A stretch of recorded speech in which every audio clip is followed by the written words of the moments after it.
চারদিকে ঘুটঘুটে অন্ধকার। একটু পর পর আকাশে বিদ্যুৎ চমকাচ্ছে। দূর থেকে শোনা যাচ্ছে কুকুরগুলোর ভয়ানক আর্তনাদ। আর থেকে থেকে পেতনিগুলো হাসতেছে পৈশাচিক আনন্দ নিয়ে।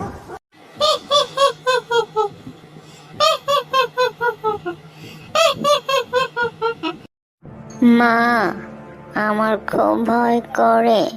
ওই শোনো, পেতনিগুলো কেমন করে ডাকতেছে। আমার খুবই ভয় করে মা। চিন্তা করো না আমার সোনা, আমি থাকতে তোমার ভয় কিসের, আমি আছি না। টুনি তার বাচ্চাকে অভয় দিল ঠিকই, কিন্তু কাল রাতের কথা ভাবতেই তার মন ভয়ে ভরে উঠল। এই টুনি, 2 দিন পর তোমার ছোট্ট বাচ্চাটাকে আমাকে দিবে। ওকে খেয়ে ক্ষুধাটা একটু মেটাবো। টুনি মনে মনে ভাবলো, এই পেতনিটি আমার 2টি বাচ্চাটিকে খেয়ে ফেলেছে। আমার এই বাচ্চাটাকে বাঁচাতেই হবে, যেমন করেই হোক। আচ্ছা, কি করা যায়? আচ্ছা, শিয়ালের কাছে গেলে কেমন হয়? শুনেছি তার নাকি অনেক বুদ্ধি। সে যদি কিছু করতে পারে, সে নিশ্চয়ই আমার জন্য কিছু না কিছু করতে পারবে। মা, আমি ঘুমাবো, আমার খুব ঘুম পেয়েছে। এরপর টুনি ও টুনির বাচ্চাটি ঘুমিয়ে পড়ল।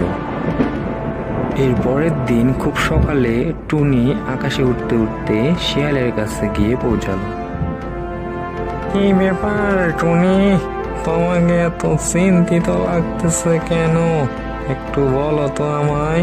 টুনি শুরু থেকে তার সাথে ঘটে যাওয়া সব কথা শিয়ালকে খুলে বলল। টুনি ওই পেতনিটার কথাও শিয়ালকে বলল।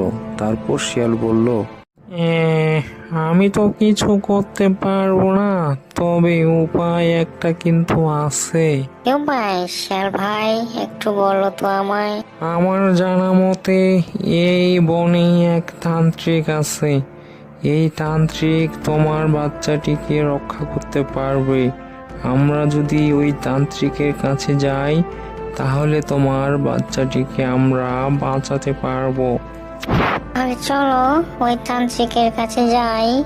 এখনই না টুনি, রাত না হলে তাকে পাওয়া যায় না। আজ রাতে তৈরি থেকো, আমি তোমাকে ওই তান্ত্রিকের কাছে নিয়ে যাব। গভীর রাত, চারদিকে ঘুটঘুটে অন্ধকার। আকাশ থেকে পড়তেছে গুড়ি গুড়ি বৃষ্টি। এর মধ্যেই শিয়াল ও টুনি চলেছে তান্ত্রিকের কাছে। তান্ত্রিকের কাছে যেতেই তারা শুনতে পেল, ওম কিলিং বিলিং যমুনায় নমঃ। ওম কিলিং বিলিং যমুনায় নমঃ। ওম কিলিং বিলিং ব্রহ্মাস্তেত নমস্তুতে। ও, তোমরা এসেছো? আমি তোমাদের জন্যই অপেক্ষা করতেছি। টুনি, তুমি খুব বিপদে আছো, তাই না? বাবা, আপনি কিভাবে বুঝলেন আমরা আপনার কাছে আসতেছি? একটু বলবেন বাবা। আমি যে সব জানি রে, ভূত ভবিষ্যৎ সব। আর এও জানি ওই পেতনির খুব তাড়াতাড়ি বিনাশ হবে। সে খুব তাড়াতাড়ি জব্দ হবে আমার কাছে। জয় তান্ত্রিক বাবার জয়, জয় তান্ত্রিক বাবার জয়, জয় তান্ত্রিক বাবার জয়। এই ফলটি নেও, বাসায় ফেরার সময় তোমাদের সাথে যদি পেতনির দেখা হয়, তার গায়ে ছুঁড়ে মারবে, তাহলে পেতনি চলে যাবে। কোনো ভয় নেই। কাল রাতে আবার এসো। একটা যজ্ঞ করতে হবে। সেই যজ্ঞের মাধ্যমে আমি ওই দুষ্টু পেতনিটাকে বিনাশ করব।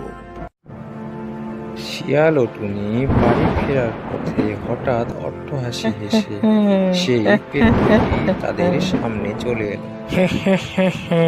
কিরে, তোদের এত সাহস?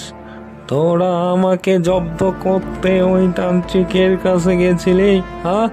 আর শোন, তোরা যদি ওই তান্ত্রিকের কাছে আবার যাস, তাহলে তোরা কিন্তু কেউ বাঁচবি না আমার হাত থেকে। শিয়াল তান্ত্রিকের দেওয়া ফলটি পেতনির গায়ে ছুঁড়ে মারল। ফলটি পেতনির গায়ে লাগতে পেতনিটি মিশে গেল। এর পরের দিন শিয়াল ও টুনি আবার সেই তান্ত্রিকের কাছে গিয়ে উপস্থিত হলো। তোরা এসেছিস, আমি যজ্ঞের সব ব্যবস্থা করে রেখেছি, দাঁড়া আমি তাহলে যজ্ঞটি শুরু করি। হঠাৎ সেখানে পেতনিটি উপস্থিত হয়ে অট্টহাসি হেসে বলল, এই দুষ্ট তান্ত্রিক, তোকে আমি আজ খেয়ে ফেলবো।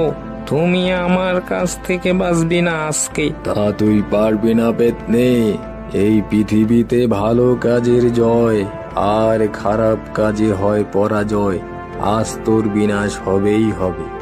এরপর কথাটি বলেই তান্ত্রিক আগুনে একটি আম নিক্ষেপ করলো, আর পেতনিটি মাগো বাবাগো বলে সেই বন থেকে পালিয়ে গেল। মাগো বাবাগো